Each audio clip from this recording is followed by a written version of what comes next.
ओम नमो भगवते वासुदेवाय नमः।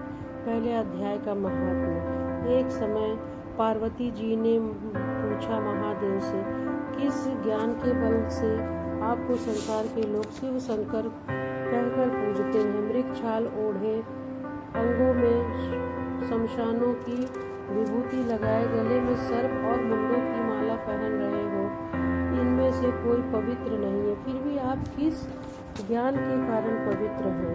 यह कृपा करके कहिए। श्री महादेव जी बोले, हे प्रिय, सुनो, गीता ज्ञान को हृदय से धारण करके मैं पवित्र हूँ और उस ज्ञान से मुझे बाहर के कर्म नहीं व्यापते हैं। तब पार्वती जी ने कहा, हे भगवान, जिस गीता के ज्ञान की आप ऐसी स्तुति करते हैं, उसके श्रवण करने से कोई कृतार्थ भी हुआ है? तब महादेव जी ने कहा, इस गीता के ज्ञान को सुनकर बहुत से जीव कृतार्थ हुए हैं और आगे भी होंगे। मैं तुमको एक पुरातन कथा कहता हूँ, तुम श्रवण करो। एक समय पाताल लोक में शेषनाग की शैया पर श्री नारायण जी नैन मूंद कर आनंद में मग्न थे। उस समय भगवान के चरण दबाती हुई श्री लक्ष्मी जी ने पूछा, हे प्रभु, निद्रा और आलस्य उन पुरुष को व्यापता है जो जीवन में तामसी है, फिर आप तो तीनों गुणों से अतीत हो, आप जो नेत्र मूंद रहे हैं, यह मुझको बड़ा आश्चर्य है।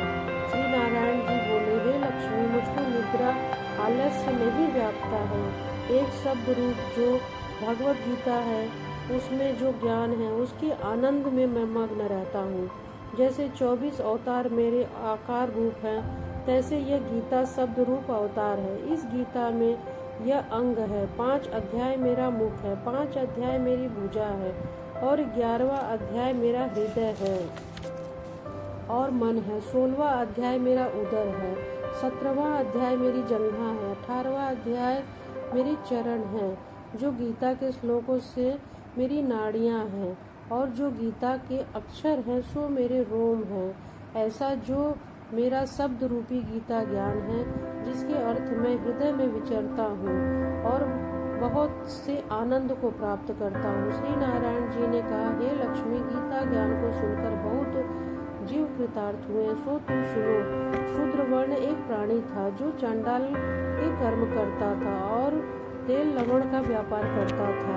उसने एक बकरी पाली थी। एक दिन वह बकरी चराने को वन में गया, वृक्षों के पत्ते तोड़ने लगा। वहाँ सर्प ने उसे डस लिया, जिससे तत्काल उसके प्राण निकल गए। मरकर उसने बहुत नरक भोगे, फिर बैल का जन्म पाया। उस बैल को भिक्षुक ने मोल ले लिया। भिक्षुक उस पर चढ़कर सारा दिन भिक्षा मांगता, फिर जो कुछ भिक्षा मांगकर लाता था वह कुटुंब के साथ मिलकर खाता था। सारी रात द्वार पर बंधा रहता था। उसके खाने पीने की खबर नहीं रहती थी।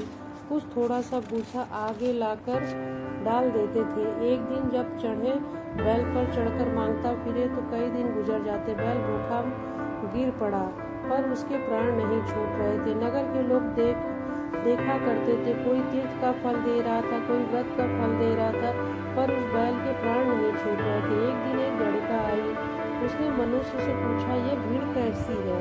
उन्होंने कहा, इसके प्राण नहीं जाते हैं, अनेकों पुण्य का फल दे रहे हैं तो भी इसके प्राणों को मुक्ति नहीं मिल रही है। जब लड़का ने कहा, मैंने जो किया है उसका फल इसे लग जाए, इतना कहते ही बैल के प्राण छूट गए।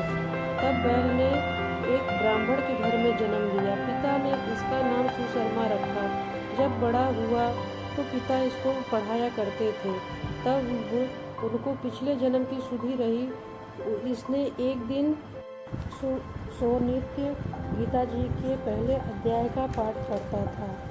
वही यह गणिका सुनती थी, पर इस गणिका की समझ में नहीं आता था। जो मैं पढ़ता हूँ वही पुण्य इसने तेरे लिए लगा दिया। सो हे लक्ष्मी, गणिका ने भी भले काम के लिए ग्रहण किया। नित्य प्रति स्नान करके गीता के पहले अध्याय का पाठ करती, इससे इसकी मुक्ति हुई है। श्री नारायण ने कहा, है लक्ष्मी, जो कोई अज्ञान कर भी गीता का पाठ सुन और लेता है तो उसको भी मुक्ति मिल जाती है। मित्रों, यही हमें सीख मिलती है कि गीता के प्रथम पाठ का श्रवण करने से हमारे पितरों की भी मुक्ति मिलती है और हमारे जीवन में आ रही समस्याओं से भी निजात मिल जाती है, हमें भी मुक्ति मिलती है, हमारे कुल वंशों का विकास होता है, पितृ भी वैकुंठ को चले जाते हैं। तो गीता के प्रथम अध्याय का बड़ा ही महान महत्व बताया गया है। ओम नमो भगवते